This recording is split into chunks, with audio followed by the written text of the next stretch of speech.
What if I told you that Hawkins, Indiana was real? What if I told you that decades before, a hit Netflix show made psychic children and secret government labs popular? Something eerily similar happened in a small town that doesn't exist on any map anymore. This is the disturbing true story of Project Mirrorwell and the children the government said never existed. Before we dive into this insane story, make sure to hit that subscribe button and turn on notifications, because the algorithm loves when you do that. And honestly, this story is too crazy not to share with your friends. So let's go back to 1969. The Cold War is at its peak. America is terrified, not just of nuclear bombs, but of something scarier. The idea that the Soviets might be ahead in ways nobody could see. Psychic warfare, remote viewing, mind control. It sounds like science fiction, but the US government poured millions into researching it. Most of those programs are public record now, redacted but real. This is the story of the one that never made it into any declassified file. The one that only survives because a handful of people refused to stay silent. The town was called Millbrook Hollow, population 340, tucked into the Appalachian foothills, surrounded by dense forest, with exactly one road in and one road out. It was the kind of place the government loved. Small, poor, forgettable. Nobody would notice if a few families here and there had a little extra money. Nobody would ask questions if a facility went up on the edge of town under the name Continental Agricultural Research. The man who ran it went by the name Dr. Holland Vance. On paper, he was a mid-level bureaucrat from the Department of Defense. In reality, he was the architect of one of the most disturbing human experiments never officially acknowledged. Vance had a theory that children, specifically children under the age of 12, had latent psychic potential that adults had lost. He believed that with the right combination of sensory deprivation, controlled trauma, and an experimental compound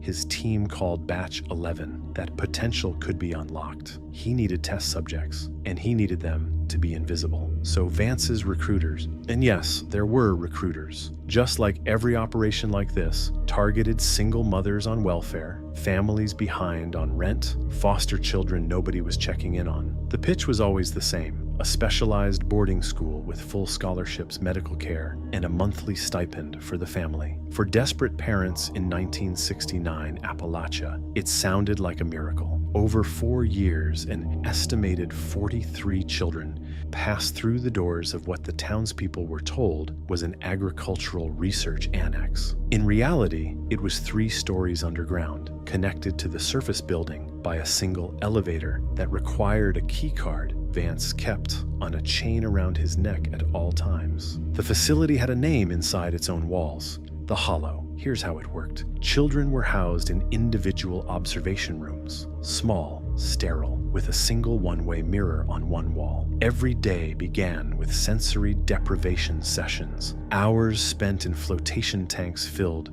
with salt water kept at body temperature, designed to strip away every external stimulus. Then came the injections of Batch 11, an experimental compound derived from research into LSD and sensory processing disorders. Then came the tests, cards with symbols on them, hidden in another room, while a child was asked to guess what was drawn. Most failed over and over, day after day, but some didn't. Vance's notes, recovered years later, describe a small number of children who began showing what he called anomalous accuracy, guessing symbols correctly at rates statisticians said were impossible by chance. One girl, according to those notes, could reportedly identify which staff member was about to enter a room before the door even opened. Another could allegedly make a compass needle spin without touching it. Whether any of this was real or the product of a broken, traumatized, desperate research team convincing itself of what it wanted to see, that's a question historians still argue about today. What isn't in question is what happened to those children. The ones who showed promise were moved to a deeper level of the facility, a level the other children and the support staff were never allowed to see. Survivors would later describe hearing screaming through the walls at night. They described children being taken from their rooms and returning days later, disoriented, nonverbal, sometimes with unexplained nosebleeds that wouldn't stop. Vance called this level the deep room. By 1971, 3 children had died in the deep room. Officially, according to the paperwork Vance's team generated, they died of pre-existing conditions. Their families, who had been paid to stay silent and warned never to visit, never saw the bodies. Vance watched all of this unfold from a control room lined with reel-to-reel recorders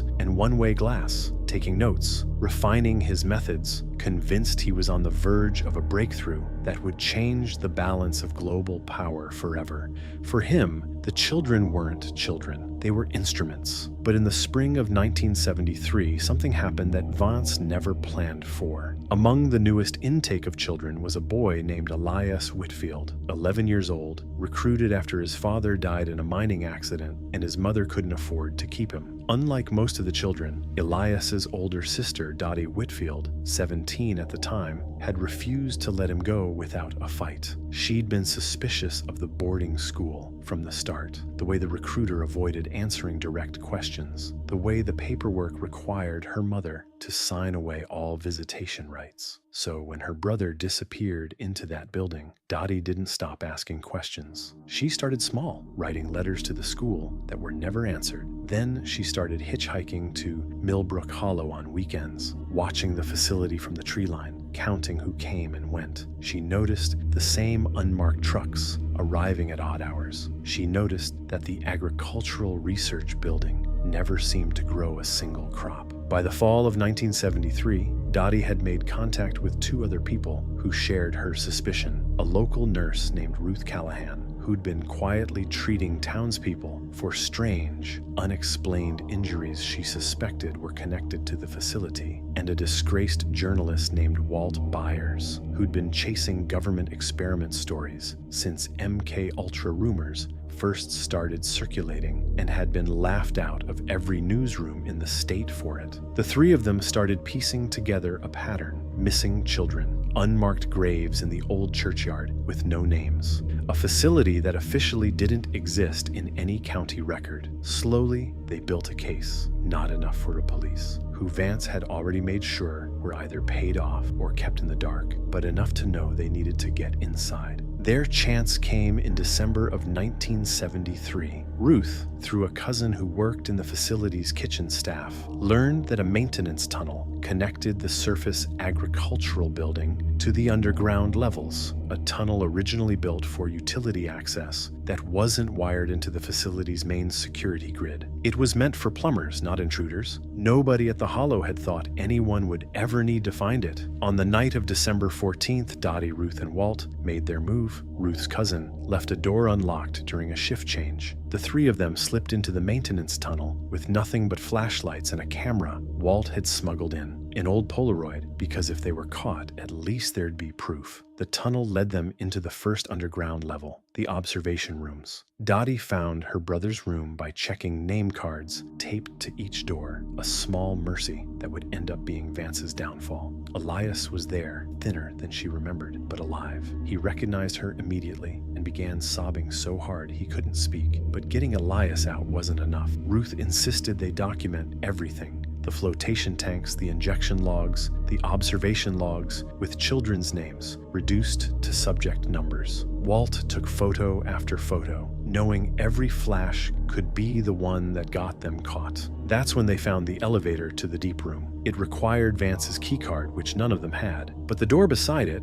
a stairwell marked maintenance access only in faded stencil, wasn't locked. They took it down one more level and found themselves in a corridor that smelled like antiseptic and something else, something none of them could name. At the end of the corridor was a room with reinforced glass instead of a wall. Inside, they saw a child, a girl no older than 9, sitting alone in a chair in the center of an empty room, electrodes taped to her temples, staring at nothing. On the other side of the glass sat Vance himself, watching, taking notes on a clipboard, utterly unaware that 3 intruders were standing 20 feet behind him. Dottie would later describe that moment as the one that changed everything for her. She said watching a grown man calmly documenting a child suffering like it was a lab report was the moment she stopped being scared and started being furious. They didn't confront him that night. Ruth was firm. If they revealed themselves, Vance's people would bury the evidence, and them along with it. Instead, Walt photographed everything he could through the reinforced glass, and the three of them retreated the way they came, pulling Elias with them. Getting out was its own nightmare. An alarm nearly triggered when a guard did an unscheduled walkthrough, and the group had to hide inside a supply closet for almost 40 minutes. Elias's hand clamped over his own mouth to keep from crying. But by 3 a.m., all four of them were back in Ruth's car, driving away from Millbrook Hollow with a stack of Polaroids that would eventually bring the whole operation down. What followed took nearly a year. Walt, with his journalism contacts and now hard evidence, couldn't get any major paper to touch the story. It sounded too insane, too much like science fiction, and every editor assumed it was a hoax or a mental breakdown. So the group did something smarter. They found a sympathetic state senator whose district included Millbrook Hollow, someone who'd been fielding complaints from constituents for years about the agricultural facility and getting stonewalled by federal officials every time he asked questions. Armed with photographs, testimony, and Ruth's medical records documenting a pattern of unexplained trauma among local children, the senator opened a state-level inquiry in early 1975. It was enough to force the facility's hand. When investigators arrived to execute a search warrant in March of 1975, they found the surface building abandoned,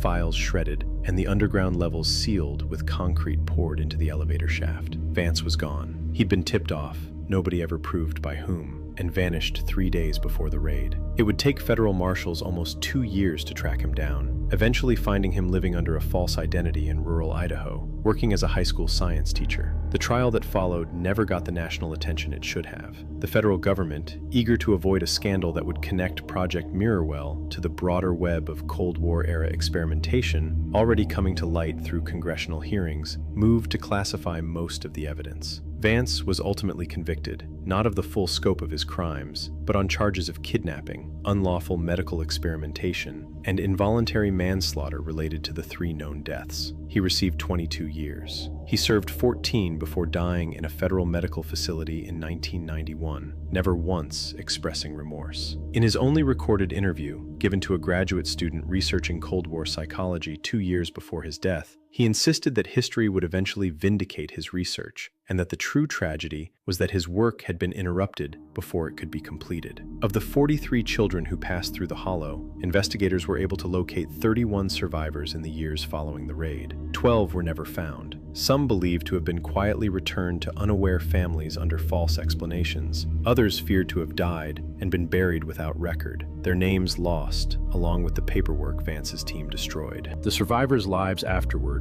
followed a familiar, heartbreaking pattern. Several struggled with severe anxiety, dissociation, and unexplained physical symptoms well into adulthood. A few, including Elias Whitfield himself, spoke about persistent, unusual sensitivities, an inexplicable ability to sense when a phone was about to ring, recurring feelings of being watched that never fully went away. Doctors attributed it to trauma. Elias, in a rare interview decades later, said simply, "I don't know what that place did to us. I don't think anyone ever will." Dottie Whitfield spent the rest of her life as an advocate, working with a nonprofit she and Ruth co-founded to support survivors of government experimentation, lobbying for the same kind of disclosure that eventually uncovered MKUltra. She passed away in 2019, but not before seeing several of the declassified, though heavily redacted, Mirrorwell files finally released to the public in 2017, following renewed pressure after unrelated Cold War archives were opened. Those files confirmed what Dottie, Ruth, and Walt had always suspected, but could never fully prove. Project Mirrorwell wasn't a rogue operation. It had oversight, funding, and knowledge from officials several levels above Vance, almost none of whom were ever publicly named. The paper trail simply stopped at a series of budget lines labeled with a code name that has never been decoded. Which brings us to the questions that still haunt this story today. Who approved Mirrorwell's funding? Why did the sealed underground levels of the facility, when finally excavated in 1998 during a highway expansion project, show signs that someone had been down there as recently as the 1980s, nearly a decade after the facility was supposedly abandoned? And most disturbing of all, why do town records show that between 1969 and 1973, exactly 0 children from Millbrook Hollow were ever reported missing to state authorities, despite dozens of families losing contact with kids who'd been sent to that boarding school? Some researchers believe this points to a level of local complicity that went far beyond Vance himself.